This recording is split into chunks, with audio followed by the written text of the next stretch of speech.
Okay. We're here again on Grill Country to discuss the Apocalypse of John by Emil Bock.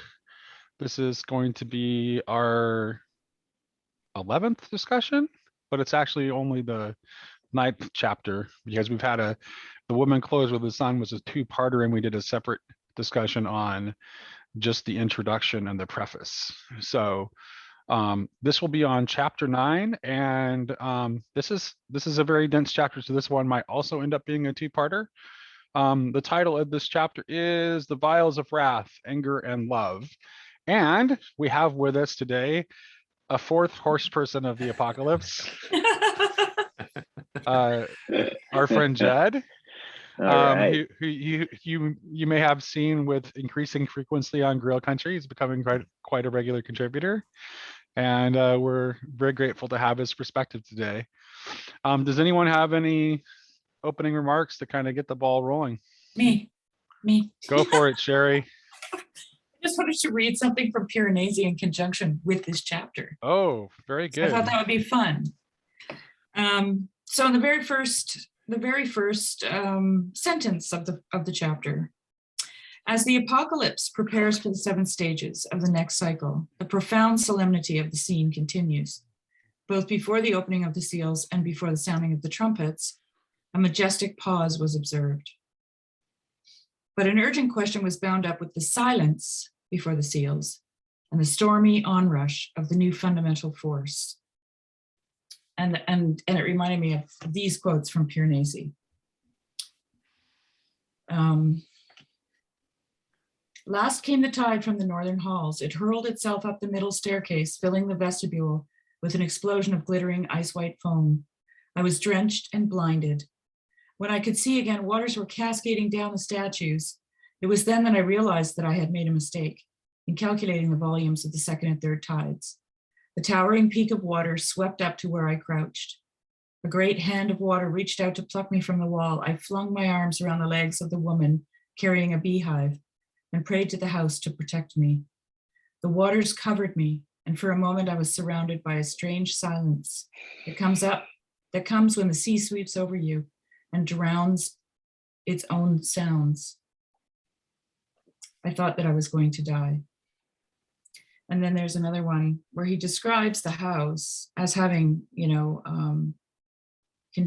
just tons of statues in it, right? No hall, no vestibule, no staircase, no passage is without its statues. In most halls, they cover all the available space. Though here and there you will find an empty plank, niche, or apse, or even a blank space on a wall, otherwise encrusted with statues. These absences are as mysterious in their way as the statues themselves. And I thought that connected to the majestic pause and the silence before the seals. I think it's interesting that you brought up Piranesi, because I think that there's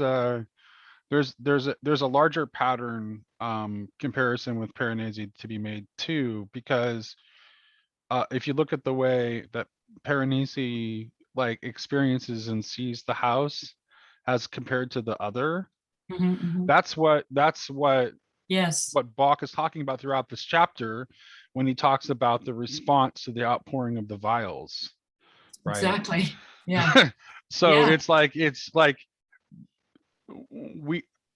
our own internal orientation toward God is going to determine how we experience. What is that? The outpouring of the vials is in fact the outpouring of the divine love. But if we are trapped in materiality, we won't experience it in that way. Right. Well, it's kind of an interesting thing too, just at the literary parallel, I think one of the things that's interesting that Bach brings up in the chapter is that as we draw near to the second coming, right, the return of Christ also opens up the space for Antichrist. And he kind of gets into that I think toward the end of the chapter, if I'm remembering correctly. But it really, I feel like that's where Yeats' second coming Yeah, is kind I of thought the mirror. I felt like Yeah, that that's was what just like the I parallel always, imagery went in that blood dim section tides and between the, yeah, there's a yeah, whole and bunch that of parallel imagery too, because he even brings up the same Egyptian imagery that is in yeah, the Yeats poem. Yeah, yeah. that What rough I beast totally, slouches towards Bethlehem yeah, to be born? exactly. And so that poem was echoing in my mind, especially in that section in Bach, because I feel like this is part of, I think he's into this kind of thinking.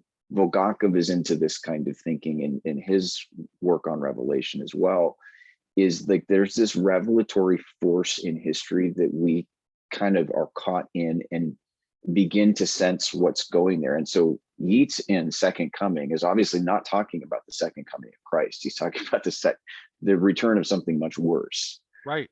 Right. And so there's this sense that people have that history is moving us in this direction, right? As the magnitude of that coming, it kind of bears itself on our present from the future.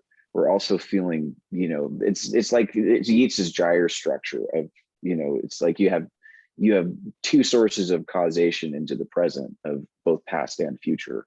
what I understood from this chapter though was that what Bach is saying is that to, like, you use the term, Yeats is talking about something much, how did you say that now? Darker, yeah. Yeah, the second coming is not necessarily like the reference to the second coming of Christ in that poem. Right, but yeah, he's talking about that. Yeats is also talking about how the approaching of the Parousia, as Bach is saying, also ushers in the coming of the Antichrist, which is what Yeats' subject in the poem actually is the coming of Antichrist, not the second coming. Right, but they're connected. It's titled The Second Coming. Right, which is right, because they're linked. They are. Oh yeah, they are. They're totally linked. Like, I've never understood that poem to be Antichrist, actually. I've always understood that poem to be very right.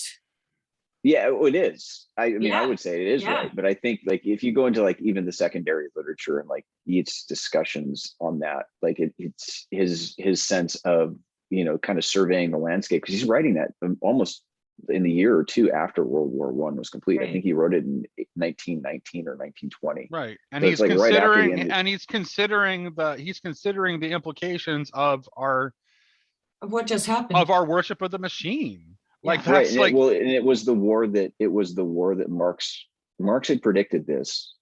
He had predicted basically what World War I was going to be in the 1880s, I believe, and just described like this is what war on an industrial mechanized scale is going to do. And it played out almost like, I think him and Engels. So that's one interesting thing in Marx. I'm not a Marxist, but in terms of his historical analysis of where this was going and where this kind of materialistic industrialism was leading us, was to that kind of a war.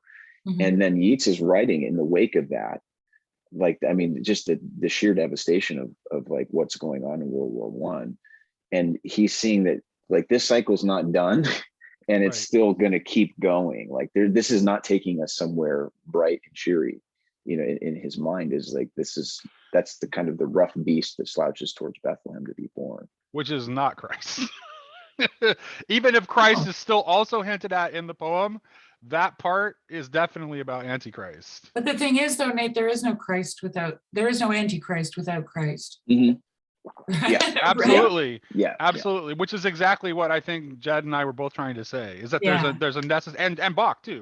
He's telling you that there's a link with, like, basically, in order for the Parousia to become a possibility, you also have to open up the possibility for Antichrist, and part of that has to do with. I don't know if you open it up, but you have to affirm that, if you want to use that language.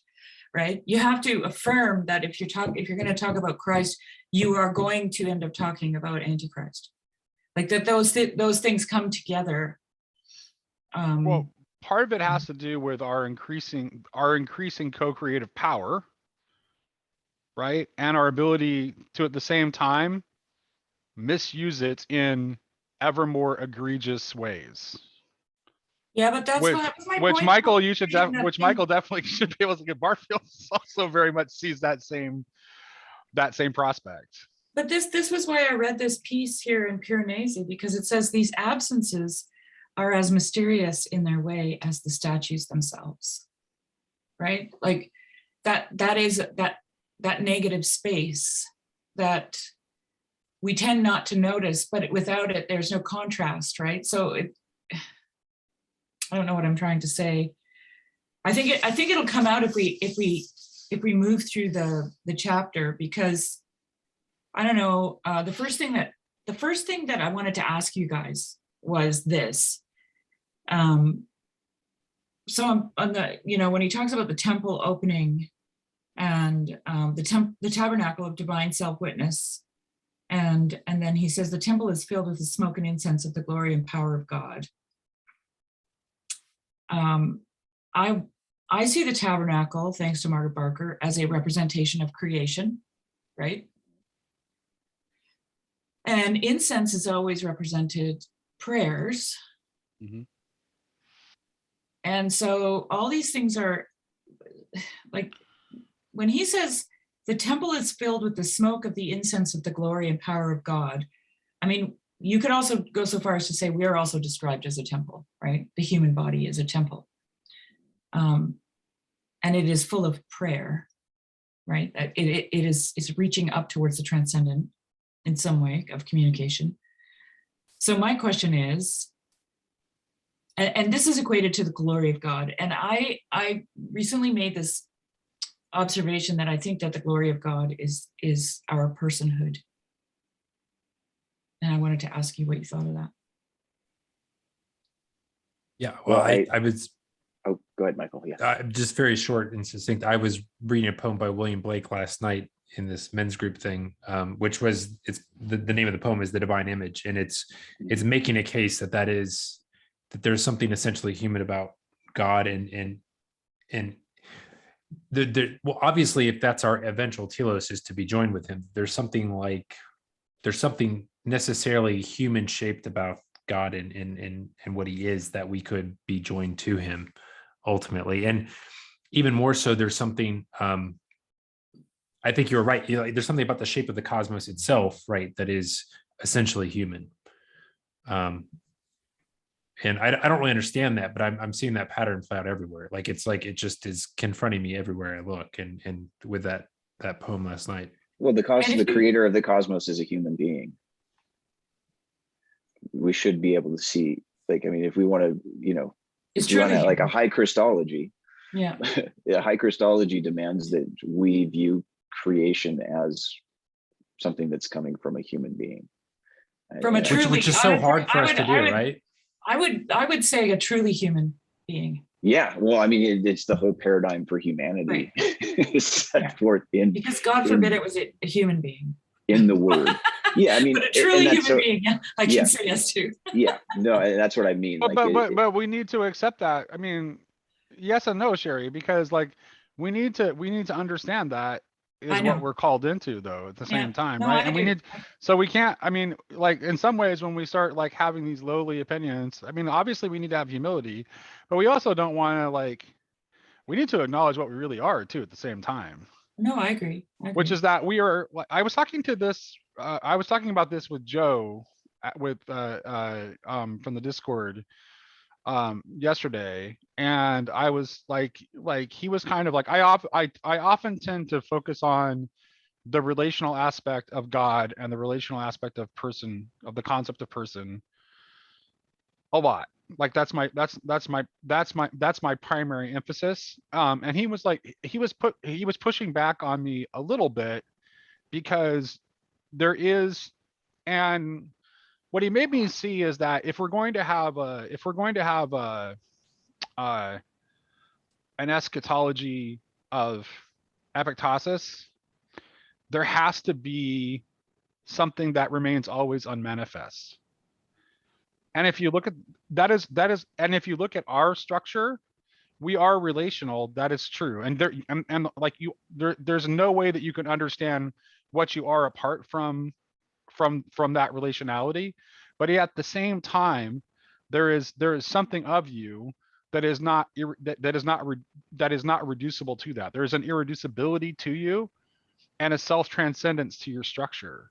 Well, I think that's Nate, that's really interesting, because I think like I think the epictastic journey entails like kind of, there is that certain hiddenness that is always being revealed, the apocalyptic element of that. But I think there's like the coming into the radiance and the glory, the glorification point is when we realize what we are. Yeah. Right.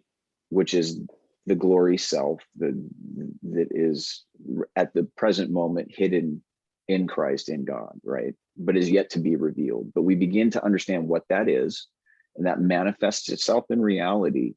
And then the unfolding of what that actually means and looks like, that is the epictastic journey of continuing revelation. But I think that there is an arrival point, like parousia, an appearing of that in history that we're trying to attain to. But I did want to back up, Shari, if you don't mind, because I think you hit on this. There was kind of two things you hit on, right? That glory self concept, but you're also talking about the incense and how that's connected to prayers, right? But in chapter 15 in Revelation, that's exactly what the vessels, the vials, the bowls, whatever we want to call them, are filled with the prayers of the saints and then cast down on earth. And there is so that goes right into like the Lord's Prayer, like thy kingdom come, thy will be done, is an apocalyptic prayer.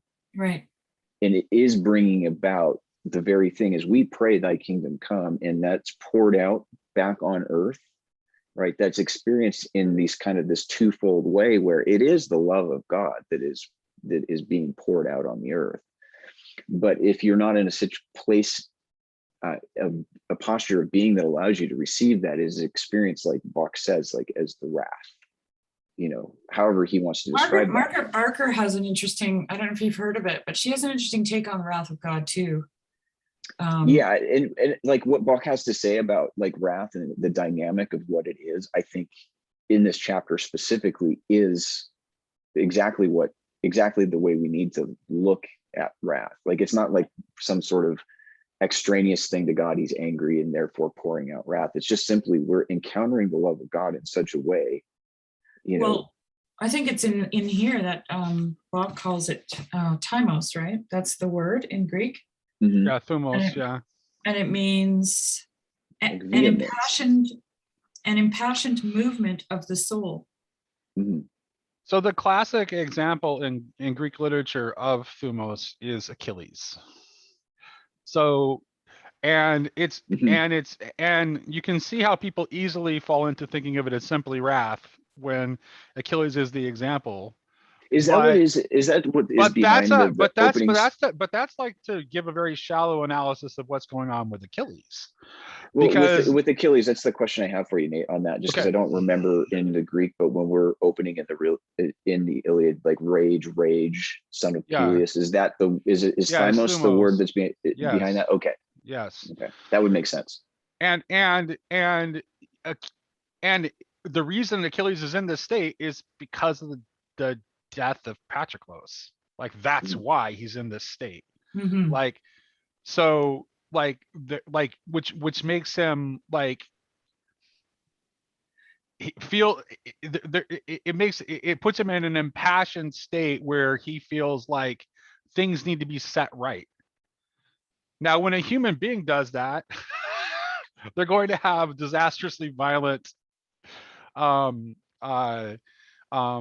side effects, but there's definitely like, so that there is like, I think there is a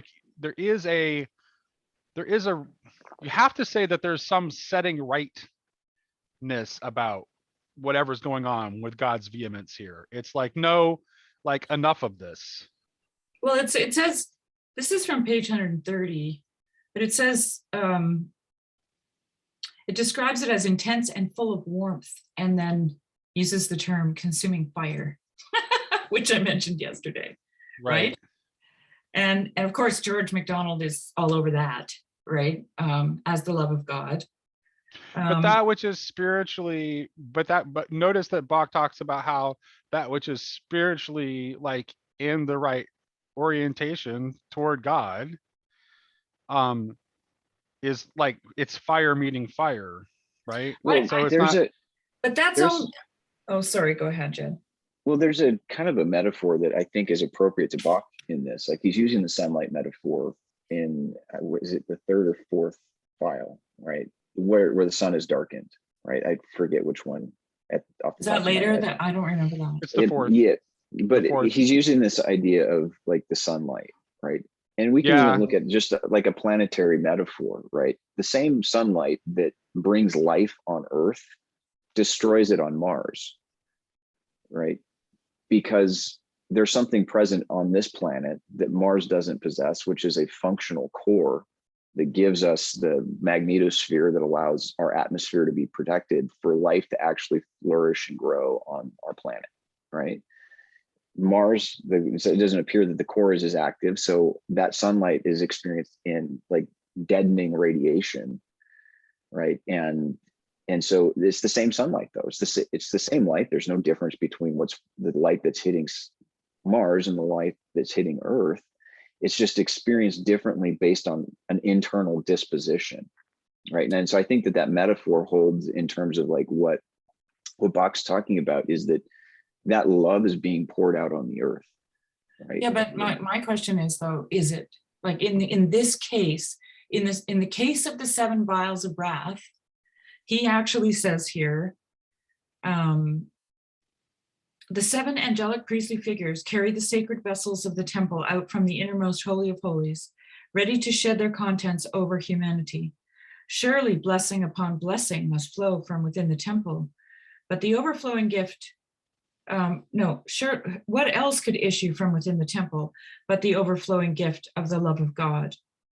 But just as our expectation was abruptly disappointed when the peaceful celebration of the angel at the heavenly altar released the blast of the trumpets, so now we are thoroughly startled and cast down from the heights of blissful expectation, for the golden vials prove to be vials of wrath, which only bring more appalling trials and disasters to mankind. As we come in this last great cycle, after picture and sound, to the outpouring of the divine essence, we face the deepest, most poignant mystery of existence, an immense paradox, an apparently incomprehensible contrast between cause and effect needs to be deciphered. The cause is of heaven, the effects seem to be of hell. And I mean, like that is the book of Job right there, like. Right, right.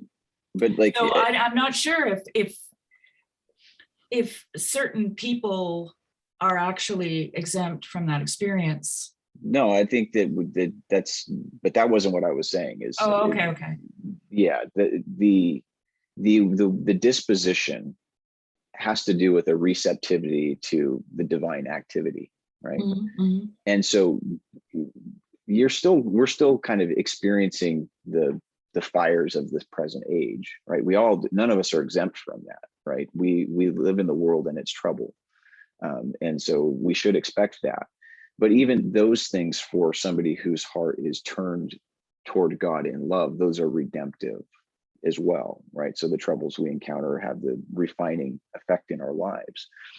But when the heart is closed off toward God, and like Bach is talking about here, especially in being materially focused, then all that outpouring from heaven, all those realities that are currently descending into our reality are experienced as wrath, as madness, as the kind of things that he describes as he goes further into his description of the again, plagues. since you brought up Piranesi at the beginning, it's not as if nothing challenging ever happens to Piranesi and Piranesi's relationship to the house, and yet somehow Piranesi consistently experiences the house as loving and caring. And benevolent. Yeah. I mean, that what I read is from the first 4 pages, and he's in a storm that could kill him. Exactly. Right? Exactly. It's the orientation, which is why it's about the orientation. It's not like, in fact, like. But he's not spared. He's not spared the terror. In fact, I think it's reasonable to assume that the material consequences are going to be quite challenging, and the person who only has a material frame of reference for them has Mhm. no other way to experience them. Well, that's what Bock says. Right. further on. Yeah. Yeah. See, I think oh, go ahead, Michael. Go I for was it. just gonna say, I think, you know, the readings I've been doing from Blake are a great counterpoint to this as well, because what we're going through is his Songs of Innocence and Experience. Mhm. And the beginning of that book is the Songs of Innocence have this almost naive perspective in a certain sense, but if you read between the lines, they have all these sort of hints towards what's coming. But it's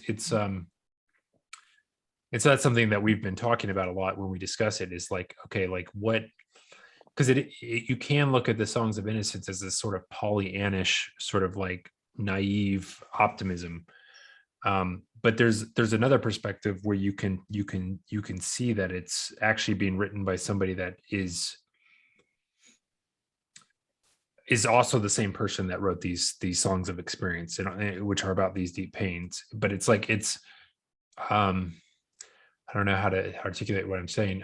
But what talking through this last night led me to share a little of my own story, where you know, for me, in terms of my return towards kind of a spiritual outlook on things, it all began in my life with lots of very negative things that all kind of happen in a sort of synchronous way across a single year. And like, and strangely enough, like I would not want to relive that year to save my life. It was very disorienting, to say the least, at a just very fundamental personal level. But just lots of painful things. And somehow in the midst of that, I had a weird, because I wasn't even you know, walking in any sort of Christian faith at the time. I had this weird sort of feeling that something good was coming through it. Now that was an absolute gift to me. There was nothing in my life I was doing to, you know, it was just like this sort of gift that was just handed to me, like, oh, you're going through all this crap, but here's an orientation towards it you can have to believe it's good. And I had to engage with that to a certain extent. I had to like receive it and do something with it, but it was an absolute gift. So it's, but it seems like I think that's kind of what you're saying here, Shari, that like, we're like, whatever is coming for us, you know, in these vials of wrath is, for a lot of everybody, there is going to be real pain and suffering entailed with it. But for some of us, we will have this orientation such that we can see it as the gift of God's love. And that's what separates those who can and can't do that. I don't, you know, I don't know. Yeah, no, I totally, that's exactly what it is. Getting at. That's exactly what I'm getting at, Michael. And I think on an individual basis, people can say yes to that. But I also think that because of the lack of understanding of what God's wrath really is, you can say what he says here: the cause is of heaven, the effects seem to be of hell, right? And so what happens? Hell exists. Suddenly, hell exists, right? Because you've misinterpreted the wrath of God. And you're talking about it in terms of negativity, pain, suffering, evil, you know, all those things can't be from God, right? And if they're not from God, then they must be from the devil. And then you get this whole, I think, a really bad turn in consciousness, right? Yeah. Well, it reminds me, Shari, of like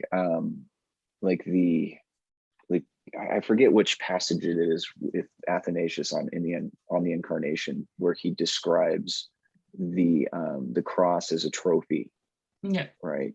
And we can even see that in kind of the scars that Christ's body still bears is there's a signification there of overcoming.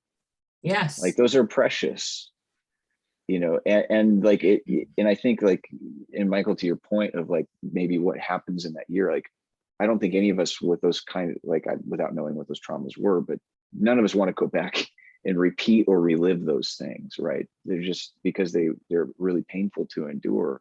But would we, you know, it's like, would we remove those scars from our lives, having come through it? It's like not a chance. You know what I mean? Like I wouldn't wish going through the ones that I've had to go through on anyone.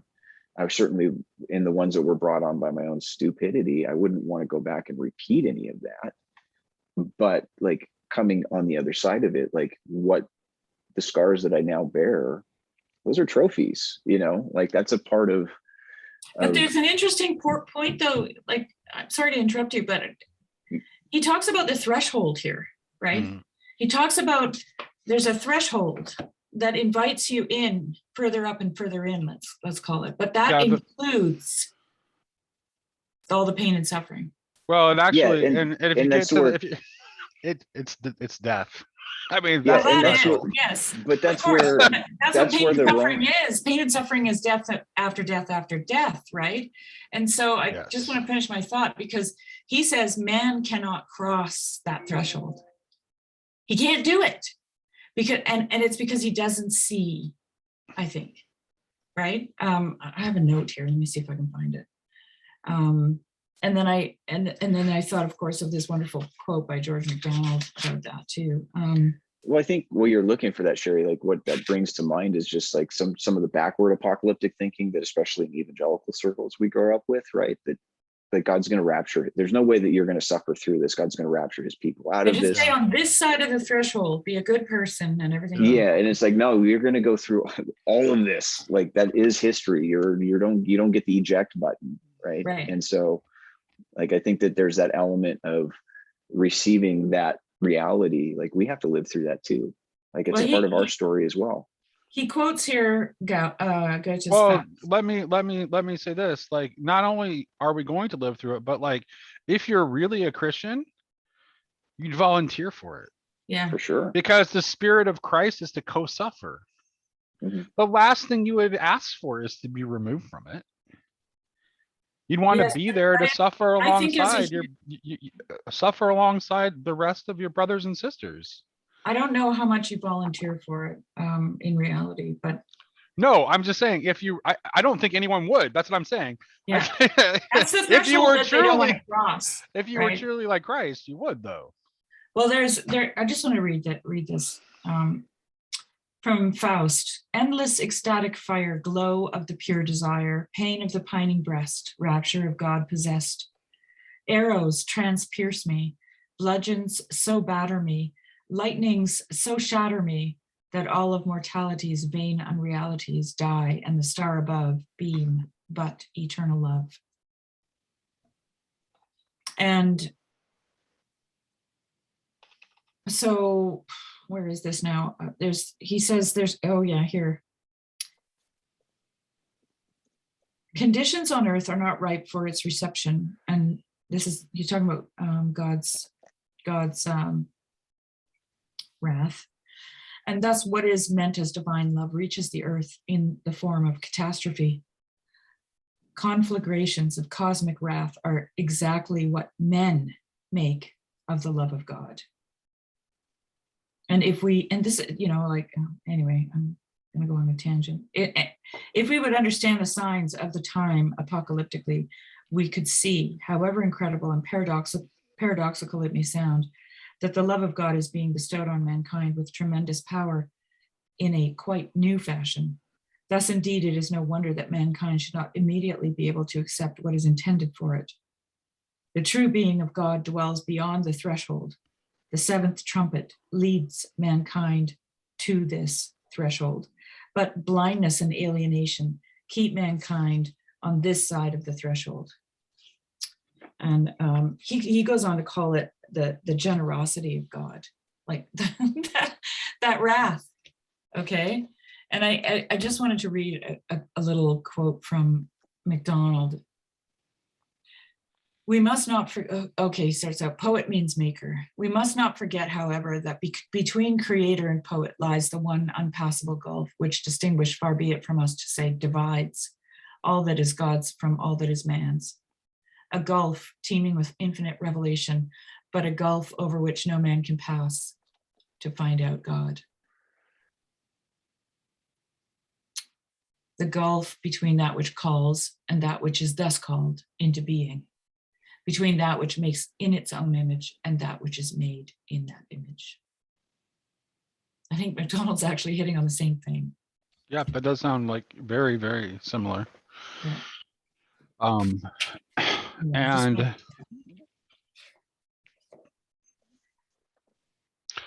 And I think that like, but okay, so what do Am I you make getting of the at? idea that, Shari, I would like to ask you what you make of the idea that no man can pass the threshold. Yeah, well, Bock goes on to say it. He says that he says the same thing that MacDonald does actually later on in MacDonald's thing. Where is that now? I've got all these notes everywhere and I can't remember what happened. He basically says that God moves towards him, right? Oh, here it is. Here it is. Bock says, but blindness and alienation keep mankind this side of the threshold, although the veil is rent and the temple stands open, because man will not come to God, God comes to man. And it's exactly what MacDonald says. He says,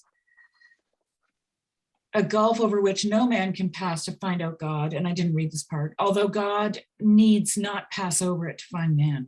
The gulf between that which calls and that which is thus called into being. Right? So it's like, man just doesn't want to cross that threshold because he thinks that pain and suffering is bad. He's given it a title. This is negative. This is bad. This is not good, right?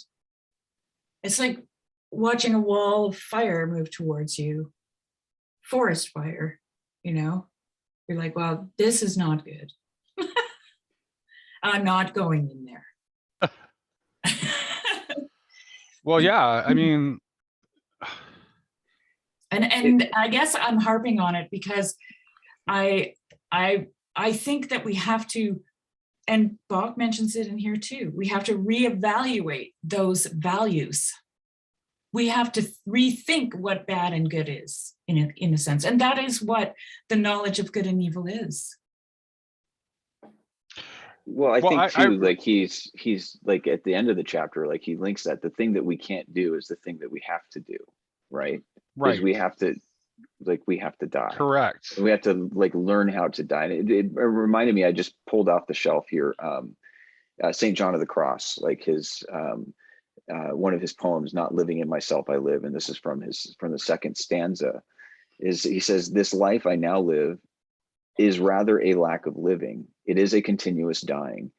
Mm-hmm. If with you I do not make myself living, listen, my God, to what I say.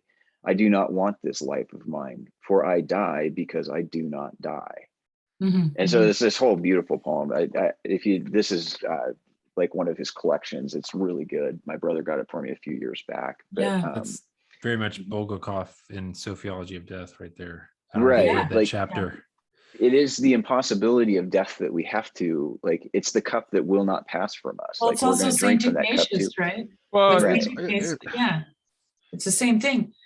But like, I'm not saying that like I fully agree. Like but I guess what I'm probably not articulating very well is, and this is why I like to talk about metanoia, because it's a renewing of the mind. So what does that mean? I think it means that you have to do a 180 on some of these ideas of what's good and what's bad, right? Well, and also being able to, I think, like Jesus sets out the example for us in Gethsemane, right? Like, yes. He doesn't want to die. And I don't think any of us should want to, right? There is a sense where there is a value to the life we have that Jesus is recognizing. Like, if there's any way for this to pass this is where from me, then let it pass.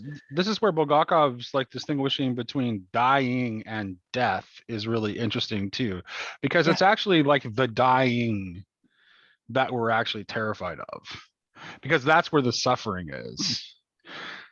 The actual death is I mean, with the exception of maybe a few people who have like had near-death experiences, the actual death the death part of it is just an unknown. I personally had an experience when I was 14 where I went into respiratory arrest from a severe asthma attack, and like I couldn't even get up like I was on the toilet when the paramedics came because I couldn't move. I couldn't get off the toilet because I like couldn't breathe well enough to even like move. And I was like, oh my God, I'm gonna die. oh my God, I'm gonna die. But just before the paramedics got there, like I got to this place where it's like, oh, I'm going to die. And it's okay. Like I was like I could feel myself like right there at the threshold. But at the moment that I accepted that I was going to die and wasn't trying to resist it, I was no longer panicking, even though I still couldn't breathe. So But then what do you do about people who don't want to accept it? Let's say pain and suffering. Like I think Christianity does itself a disservice when it doesn't want to accept that. Yeah, well, I'd be curious agree. because Nate and Michael, you too, you guys both kind of come out of some of the charismatic background, and one of the things that I've noticed that is one of the hardest things for me with my friends within that community is just that there is almost a refuse. They've so immanentized the eschaton, right? That the whole concept that suffering has any value, it gets lost. Like there's something wrong with you. And I mean, it's led to some disastrous type of thinking that I've watched. And it's not because their entire perspective is wrong, but it's like, no, when we look at, like, you know, Paul's saying, like, I want to join with Christ and fellowship in his sufferings. Like, you know, there is a sense where suffering is something shameful to be endured and to be scorned, but it's also something to be embraced. And the martyrs inversion of the life and death language, like, you know, seeing martyrdom as a birth. I mean, it's like, that's something that definitely, like the Catholic tradition has done a better job of keeping that alive than, go ahead. Even some apologists, what? Sorry. No, it's okay. I interrupt all the time, Shari. It's good for you to get interrupted. I remember John Lennox once saying, years ago, I was watching some of his talks, and I really enjoyed them. And then he got to Theodicy and he said, I have no answer for that. It's a terrible, terrible thing. And I thought, oh. But that's the best Theodicy, though, at the same time, though. Why? Because I think, here's what I think. The best Theodicy is beauty, which is why I think the best Theodicy I've ever read, and that I'm likely to ever read, is David Bentley Hart's Doors of the Sea. Because his Theodicy is, here are all these Theodicies, and this is why they're morally repulsive and totally crap. But I'm going to give you a Theodicy of beauty that maybe Easter doesn't is his hold, answer. that maybe doesn't hold up as like a systematic argument. But boy, would you rather have this story or the alternative? I mean, that's my point, though. Like, Easter is the answer. You can't have Easter until you have the cross. Right. Like, you know, the Theodicy is integral, right? You can't slough it off. I guess I'm trying to say, I don't think that we get to call it bad. I don't think I do. I mean, I think that I think we have to. Well, then help me understand that then. So, like in Doors of the Sea, that would be a good place where, so he's writing that in the wake of the big Indonesian earthquake that kills 250,000 people. I read Doors of the Sea. Okay, so you've read it. Like, I don't think that there is any way that we can look at that in a morally coherent way as good. Like, it is a true absurdity.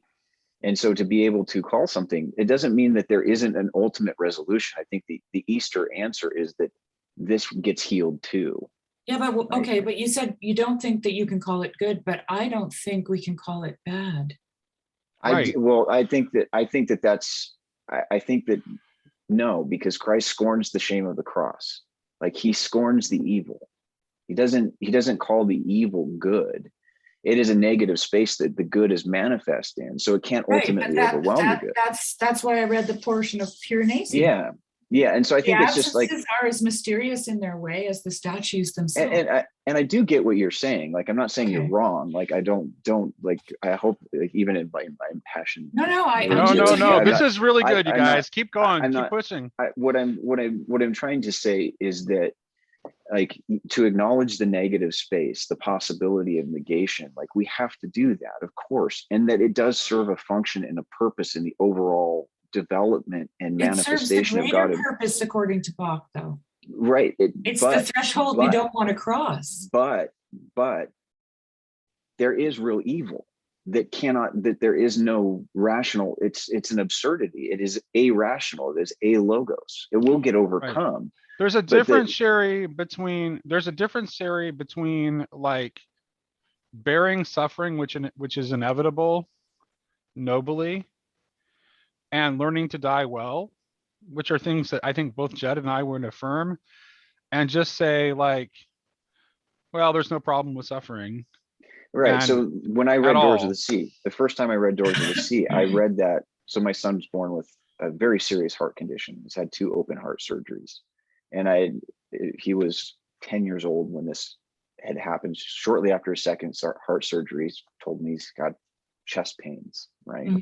So I had to take him to the doctor's office. And I have to sit next to him for about 10, 15 hours while we're getting tests run. Well, the book I had in my bag was Doors of the Sea. So I opened it. That's where I read Doors of the Sea. And, like, there will never be a single person in the history of history that will convince me that what my son has to endure with his heart condition is good. Good comes out of it, but it's an absurdity. And I'm not calling it good. Yeah. And so I think that's the side of it. Like, by not calling it bad. Well, I would call it bad. I would call it bad, though, Shari. I mean, that when we get into the depth of human suffering. What do you know? What do I know? What do you know about and this is an honest question. Like, I'm story. No, this is really good, you guys. Yeah. I'm cool with you pushing on this. That's awesome. Yeah. Like, and my response to that is, like, it's Tennyson's response. Behold, we know not anything. I can but trust that good shall fall at last far off, at last of all. I don't know, but I do know that the experience of evil is not the experience of good. Good can come out of it. And I'm fully willing to give the space for that. Like, even with what my son deals with, like, his character and the person that he is, how this has shaped him in positive ways. But the thing itself, the evil, the thing that he has to endure, that thing is not good. Right. And this it is demands important. it demands an answer. And I will ever let God off the hook. And the only acceptable answer is the one that Hart ends up giving in Doors of the Sea, which is that the restoration of all things is in the end the only answer that makes any sense. Yeah, and until then, we don't God's not off the hook. Like, we get to ask those questions that Job asked. I believe that we get to ask the question, what's going on? But I don't think we get to make a judgment call. We do. We put God on the cross. That is our judgment. We put him there. Like, here, if I could just interject. That's for a second. That's interesting. I want to unpack that statement as soon as we get a chance. But go ahead, Michael. Here's why I think we have to call evil bad, because it is the suffering of Christ, every last bit of it. It's what caused it. So. And what it's an extension. I think it's an existential reality even now. I think, which is why in the end Jesus says, he says those who gave a cup of water to somebody actually gave it to me. Yes. And that's not like a theoretical thing. It's not like a symbolically I gave this to Jesus. And that's also why good can come out of it, because I think in some real sense God is shouldering the blunt of that trauma and into his own being, and somehow transmuting it into something that actually does produce good. But it still is bad, and we should, like, anytime, like, we like I have an opportunity to do good and I don't do it because I'm like, well, this person could use a little suffering. It'll be good for them. It'll shape their character. Karma. Like, No, I'm actually introducing suffering that God's going to have to deal with as well. Like there's and that's why for me and why divine impassibility is kind of a thing that I choke on a little bit, because one of the things that became clear to me in my suffering was it became really clear to me that God was experiencing my suffering at levels that I wasn't, in more profound ways than I was. And I feel like, in that Bogakov essay too, he talks about everyone's death. Christ is with them in their death in a certain way. And that he is experiencing that the depths of what they're experiencing at ways deeper than they are, because he has more capability and capacity to do so. And he descended down into it. Because we share the same humanity. Like that's why that if you have done it to the least of these is not just a metaphor, because we share in the same humanity. I just don't think we have the capability to distinguish between good and evil yet. I disagree. No. I disagree. Like I think that we don't understand the function of good and evil, right? And that there is a functionality to, and there's a function to duality. This is the reason why I think, let me just throw this wrench in there. This is the reason I think why Nate refuses to speak out against evil. Right? Well, I think that like what am I speaking out? Please no, please tell me what I'm speaking out against. Well, see, this is the define thing. It for me. If you can't distinguish, if you want to call something good and you want to call something else bad, you're going to do that all the time on every level. And that's why I think that we have to abolish it, in the sense but then what, Jed? Then you just but the inability to look, I think that there is a sense that this comes right out of like the creation into the world of multiplicity, into the world of difference, right? Where we do make real distinction. That's why we suffer, is to empty that multiplicity onto the world. But anyway.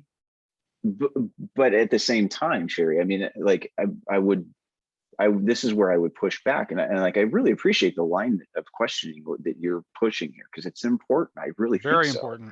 So like, but where I would push back is that puts us in a position, if we cannot meet real suffering and real evil and acknowledge it for what it is, we diminish it. You can, but you don't have to call it anything. Yes, you do. Why? Yeah, absolutely. Why? What do you call Dock Out? What do you call Genghis Khan, raping and marauding across the plains of Central Asia? Well, these things are evil. That's my question. Do you need to call it? Yes. Out, or do you need to have compassion on it? Well, Jesus calls the Pharisees vipers. He's calling evil. Like, he's not mincing his words. It doesn't mean that there isn't a reconciliation that is ultimately being brought about, but we can't see that until we have actually made the distinction and things are set in their stark relief.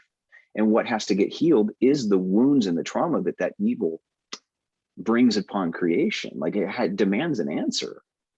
Well, I'm completely, like, I have to say, I'm in German, you would say umstritten, like I'm divided about this. And yeah, we've gone back and forth. It's funny because Nate knows how divided I am. Jed is more representing the point of view that you were.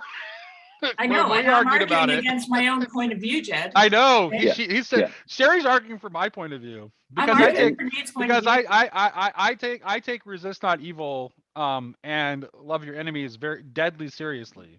Yeah, but they're still your enemies, Nate. I mean, that's where it's like the enemy, like in the apocalyptic battle that's being described in the book of Revelation, there is a dualism there. I get you. My concern is that the reason I resisted, like in the context that Shari is talking about, the reason I resisted this notion of calling out evil is like, I think this is something that we don't have any shortage of in our culture, and everybody's doing it wrong. So there's And a, there's a, it everybody's doing reminds it me. wrong. Wait a minute. Let me finish. Oh, Let me yeah, finish. sure. I know I interrupt all the time, but I do. No, no I worries. would like to finish my thought here, although it was fair for you. I totally deserve it. If Well, you anybody deserve deserves it, I Nate. deserve. You've been so I quiet for totally so deserve long. it. Uncanny. But like the place to begin calling out evil is in your own heart, Of course. right? Of So course. like you need to be very, very sure of where you stand before you begin to do that. So let's not. So the context for Shari and I having this discussion before was someone else who's kind of like in the broader community that we're all a part of, was Mhm. like talking about how Christians need to call out evil. And I definitely had concerns that was meant in a very political way. Mhm. And I think that it's really hard in a culture where everything is in a political frame. You have to be very careful about saying that. Right. Well, but here's would be the counterpoint to that, right? Go for Let's it. look at what was happening and I do think that we are actually very close to this, like in a different way, but very close to this in our own historical moment. But look at what was happening with the confessing church in Germany as the Nazis were rising into power, right? You had two different directions that the church went, right? Yeah. Which was total accommodation and assimilation into the Nazi regime, which committed unspeakable evil in the Yep. world. And then you had guys like Bart Bonhoeffer. They get together, they do the Barmen Declaration, and they take an oppositional stance. And they did the right thing, right? Maybe, maybe Bonhoeffer was shouldn't have done an assassination plot. Somebody, they can make that argument. But in terms of were they on the right side of that issue?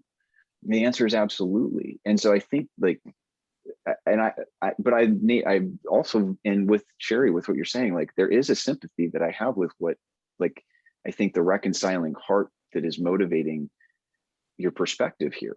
And so I don't pretend that I know where that balance point is. I just know where I land at this current moment is that it's not about calling out political evil and heightening those contradictions. But when we encounter real evil, I'm going to interrupt here really quick just to bring this back to the text. This is why I was bringing up Achilles earlier, and this is the point that I was trying. Right, what you're talking about right now, Jed. This is the point that I was trying to bring up with Thumos. God really does hate evil. So that's like, so yes, it is like it's God's vehemence, but Jed, you're right.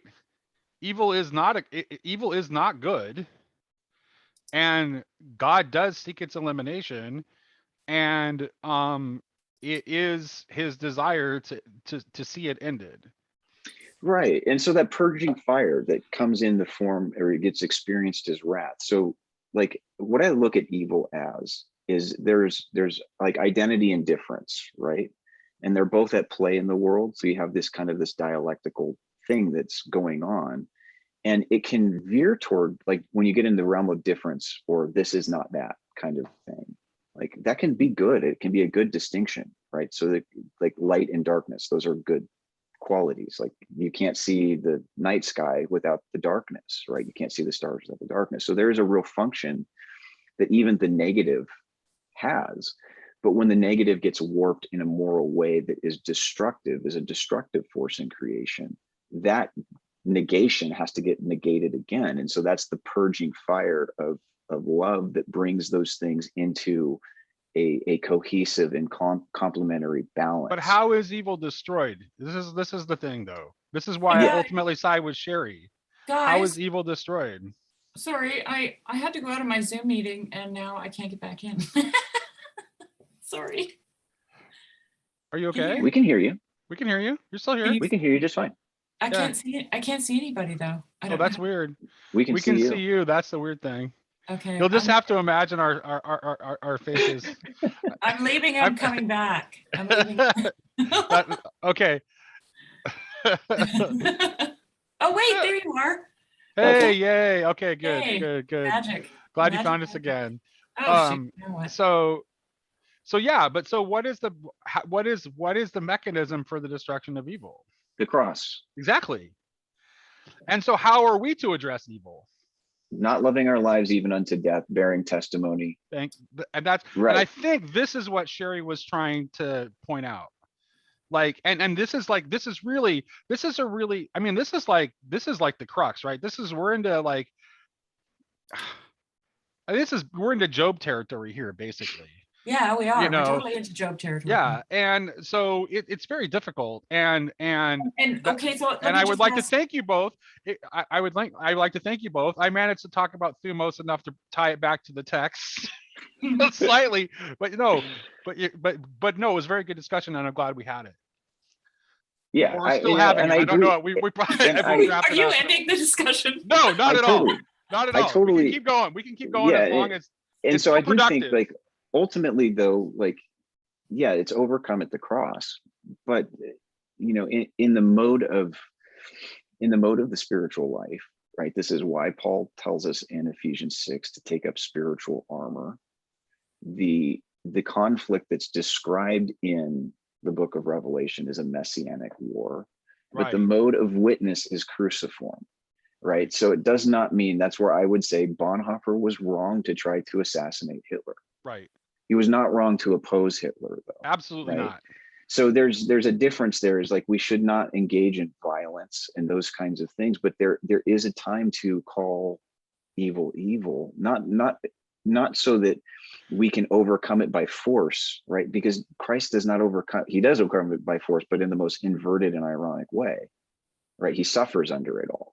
So we have to be willing to suffer under that. It doesn't mean, but in calling it what it is, that's the apocalypse. That's showing something out for what it is. To call it into account, I think, is the right way of thinking about it. So, and that's our opposition. This is what ties it back to love, because it's like, as I've mentioned before in the previous conversation with you, I think the best way for us to conceive of love is this combination of accountability and care. If you have, like, there's something missing if you have only one or the other. Right. Yeah, but like you have a love that's incomplete and it's somehow dysfunctional. But if you have them together, then you have, like, you know, a fully embodied love. Yeah. Shari, you started to say something. Shari? Oh, we lost her. Okay. Michael looks deep in thought there. Yeah, I'm sure he has something very insightful to add, though. I don't know. I feel like I'm kind of in between the 2 points of view. It's, you know, it's I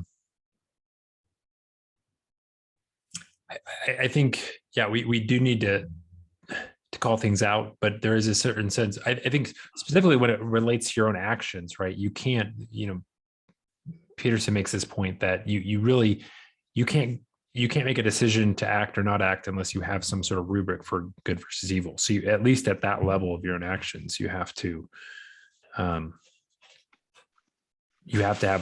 have some sort of, like, temporary or rule of thumb, at least, right? Otherwise you have analysis paralysis, right? You just, like, you can go down, and I don't think that's good, because so much of what we learn, it does come about from things we've tried and failed at. So, but on the other hand, there is this sort of, you know, judge not lest you be judged, and I think maybe that's more applicable to we whatever, you know, good and bad are such charged words, right? Evil. And so, like, something can be good at one scale of analysis and then bad at another. And obviously we don't have access to those ultimate levels. And so maybe just, I don't know how that humility gets engaged, but I think once it gets outside your own spheres, I think we should be careful about, you know, what seems to me like, and we need to be especially we need to be especially cautious in a culture where everything gets filtered through a political frame. Right. And I agree with that. And, like, so I think that that's where the balance that you guys are bringing into the perspective because I think we're not talking about different things here either, right? No. And I think that the framework has to be, so it has to be inculcated in the divine presence, which means you have wisdom, right? Yeah, that's what I was what is the priority? Like, it does not mean, like, every single political or moral or social issue is something that a Christian needs to say much of anything about, right? But there are situations, right? There are places where, like, when evil arises in the world, right, and that do need opposition. And so that is to be able to know when to apply, like, hey, I have opinions on a lot of things that I don't ever speak to, because it's just like, I don't need to insert that into the world. There's no value for me to do that. But there are times where it's like, oh, well, if you're called to speak on something, like, it has to come from that place of wisdom. And so I think what gets misappropriated in our context, in the polarities, is that everything is an issue to fight over. Everything is an issue to divide over. Right. And so to me, like, this is at least what I try to do. The perspective I try to make is the only issues that I feel like need to be spoken to with that kind of thundering prophetic fire are those things that serve as obstacles for people's vision of who God actually is, and that obscure our vision of Calvary and of those things. I think there are things that we see, and to me, that's more of a critique within the church than it is like, hey, this political thing or that political thing. I'm less concerned about that. Yeah, I spend a lot more time criticizing the church than I do right. anything And so else, it's not, because the church ought to when know we better, obscure and the church when needs to we be obscure a accountable. vision of God, when we obscure a vision of God, when we exclude people and keep them far off because of possibly how we're involved politically, that's a problem. So it's like, I think that the wisdom approach there is really kind of, and I'm not saying like I get it right every time, like, I don't pretend that I do, but I do think, like, a lot, Nate, like, kind of your approach of not speaking to these things, like, that's also, I think, a wisdom choice. Like, and so it's like, even in, like, where we're kind of maintaining different perspectives here, I don't think that, like, ultimately we're talking about an either or. And No, with, I don't. like, what I don't think Shari that. and like I don't think that what at Shari's all. saying is really important, because it's like, even the depths of, like, the depths of evil, is that, like, I think what I'm hearing in Shari is that, like, the non-judgment on that is also an acknowledgement that God is at work even in those. And I do believe the thing is, though, like, if you're standing at the threshold of God's consuming fire, because that's essentially what Bock's talking about, then you're refusing to become something, right? If you don't go in, right, and you're refusing what to become. holds you back from that is the idea that it's bad, that you've made a judgment call on it as evil, and so. Well, yeah, but Jesus, let me just finish. Sure. I'm not saying that it's evil to not call it evil, or evil to call it evil. Okay. But what I'm saying is, how does this affect me in my journey of becoming? And what kind of metanoia needs to take place in my mind so that I can be more like Christ? Okay. Right. And so that, like, I mentioned this in my conversation with somebody, that Jesus said, he didn't look at the cross and say, that's bad. Oh, it was with Jess, when I was talking to Jess. He didn't look at the cross and say, that's bad, I'm not doing it, that's evil. I'm God. He did. I mean, he did ask for the cup to be taken away if it could at Gethsemane. And he had to endure it and scorn its shame. Like, it doesn't matter. What matters is what he did. That's what matters. And he didn't. He went. Right. He crossed the threshold. And if it was and if it was hard for him, how much harder is it for us? Right. Totally agree with you. And I think there's a lot of this has to do with, like, a lot of the other. Here's another good reason to be wary. I'm challenging people to allow that metanoia to happen. That's what I'm doing. What I'm trying to do is to challenge people to think differently about crossing that threshold. I would also ask people to think about, how much are my own attachments causing me to make this move of that I'm considering to make in calling out evil. how much of what is really going on with me is things that I am not willing to yet let go of. Yeah, that's so true, Nate. Like, and I think that's really an important thing to keep in mind. Like, and you see that because there's a difference between, let's say, like a Martin Luther King Jr. or a Malcolm X and somebody grandstanding on Twitter. Yeah, it's a huge, you know what I mean? Like, exactly. There's a moral force and a weight to their kind of prophetic witness. And this is exactly what I said to Shari too. I said the right time to do it is when you know that you are not doing it for you. When you know that you're doing it for someone who can't. Right. Well, and Shari, I think like when you were talking about the kind of one of the things that I think it's like we have to kind of hold these, I'm not saying intention, but we have to hold these both realities, right? Well, Bock calls it a paradox, right? Right. And so like, the whole scene with Jesus and Lazarus, right? Jesus, it seems pretty apparent. He knows what's going to happen ahead of time. He still shows up at Lazarus's grave and weeps, and that's not a show, right? And so I think it's like, he knows that this is being used for something that is far eclipses even the weight and the trauma of what Lazarus and his family endures, right? So I think that there is like, we should have that confidence that God is at work even in the midst of in the presence of evil, but we don't also want to be like unaffected by it. We don't want to participate, and we don't want to accommodate, and we want to hold accountable. But I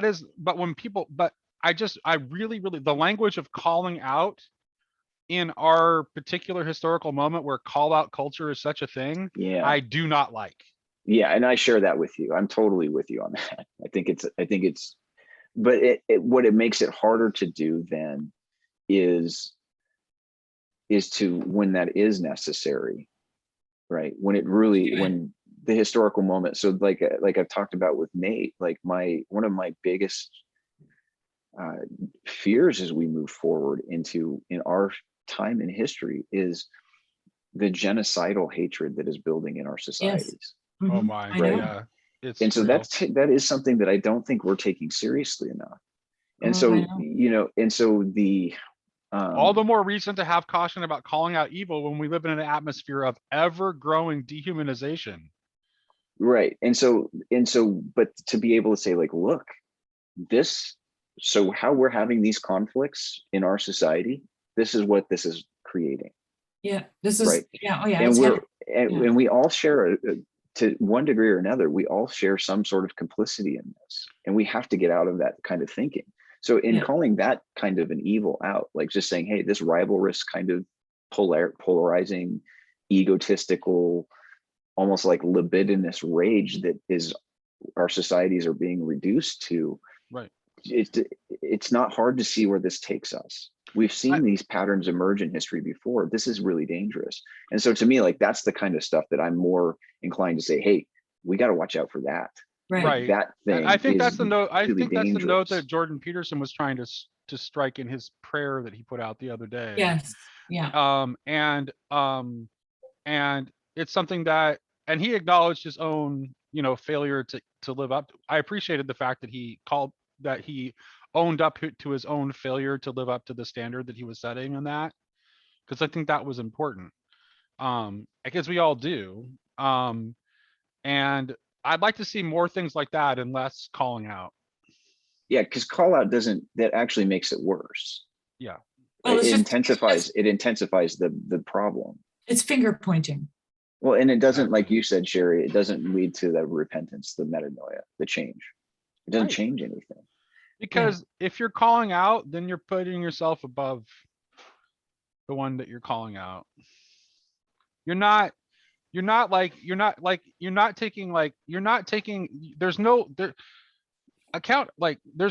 love or parental accountability. Well, right? It's not like Bock does talk about God's wrath being poured out on individuals and on nations, though. which is kind of, I thought that was kind of interesting. I don't know. Yeah, Well, he and I think- specifically I talks think about it this in the is where context of maybe- Israel, his chosen people, well, in the chapter. Yeah, and I think that this is maybe kind of like the deeper structure within Bach that I was kind of seeing in this chapter, is that like what's being experienced is wrath when the pouring out of the vials or the bowls of what's being experienced of that is like it's almost like it's an indictment on like a fundamental substructure of how we exist in the world. Like it's a calling out of kind of the materiality with which we live, the disjointedness that we have with the spiritual life. And the further we retreat into that kind of thinking, the more we experience it as the fire of wrath. And I think it's like that George MacDonald would say, we're going to keep feeling that as wrath until there's that repentance. Something changes. And then all of a sudden that fire becomes something entirely different. Yeah, we experience it it's the same fire, but we experience it differently. You're not resisting it because you think it's evil. Right. So that, but that's there we go. So that fire, that love that we experience and that's being poured out, that we're encountering, that kind of drives people crazy when you can embrace it. Well, it's because I mean, not to go all Douglas Harding on you, but it's like it's the point that you realize that is when you realize that like you're not this. Yeah. You're not a head. You're not your head. Yeah, exactly. You're not your head. You exist as a material embodied creature, but that's not all that you are.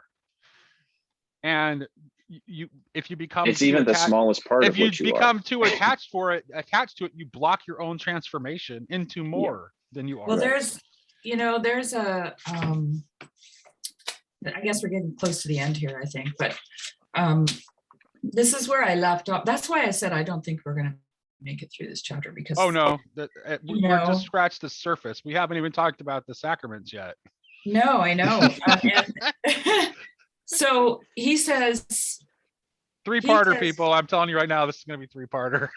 Yeah. Yeah. Where I left off was, what did I write here? The need to understand the right relationship to the body. And you just mentioned that, right? Right. And that's where he goes, or that's where the Revelation goes, where he says, a cancer-like sore appears, right? The first of the seven angels pours out his vial on the dry land. And the result appears on the men which had the mark of the beast, and upon them which worshipped his image. A noisome and grievous sore attacks their body.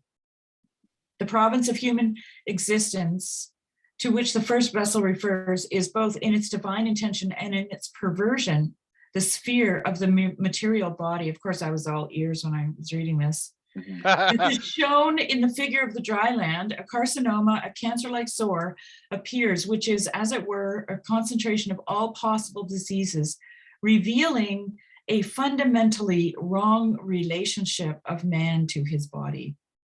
For a time, it was possible for materialism to remain academic theory. Up to the middle of the last century, thinkers could skillfully advocate a materialist view of life without much practical consequence for moral conduct. In the long run, however, it could not remain purely theoretical. It was bound to become practical in its effects. When man, a being of soul and spirit, gave himself up to the philosophy of materialism, he misunderstood his own being. Losing sight of his soul and spirit, he overlooked the fact that within the human body, the same material substances become completely different from what they are outside in mineral, plant, and animal. It was inevitable that a radically wrong attitude to his own material body should be the result. Man is no longer at home in his own body. And that wrong attitude is as seeing a material body as all that you are. Well, and I think that he's getting into the crux of what I think is the Christian anthropology, right? Is that the body is now spiritually constituted, right? Yes. Is that this is where he's getting to, and he even I really want to get into his discussion on magic, because I think it touches on that, is what he talks about He in has this a mis- chapter. Oh, Where- and where's- there's is it in yeah, here? we'll Where's- get to that. I think But- we'll probably Yeah, we can't get there we'll today spend or a lot anything, of but time on the black magic part. I'm pretty sure because that's yeah, very he's really, salient.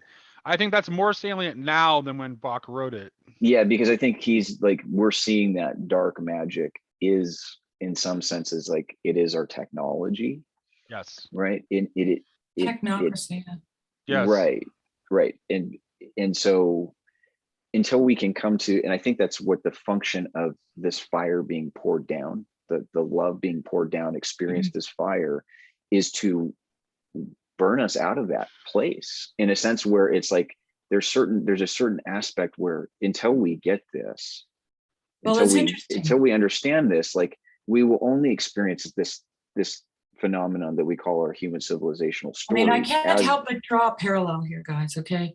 Because the men which had the mark of the beast and which worshipped his image, man gradually assumes the stamp and character of the beast, which is the totalizing system, right? The beast is a totalizing system because he pays homage to a philosophy which understands only his animal nature and is blind to his real humanity. And what happens when when he buys into the totalizing system, he develops, as Bock puts it, disease is the like the word. carcinoma, the Right. cancer. Dis-ease, the hyphen, right? Yes. Instead of mastering his body by his spiritual nature, man is tyrannized and tormented by it. Think about that in light of our current situation. Seriously, I'm serious. Like, Well, he these things talks don't about, just- he also talks about like, you know, like what our fear of death does to us too. So I mean, there's going to be a lot to talk about. Yeah, there's a ton. Yeah, I think, well, we'll look forward to seeing you again for part 2 and part 3 if necessary. Thank you for joining me today to talk about this. Thanks to Michael too, even though he had to drop out. But yeah, it's great, guys. This was a good one. I really Awesome. appreciated this. Thank you very much. Had a great time. Yeah, me too. Thanks, Nate. Yep. All right.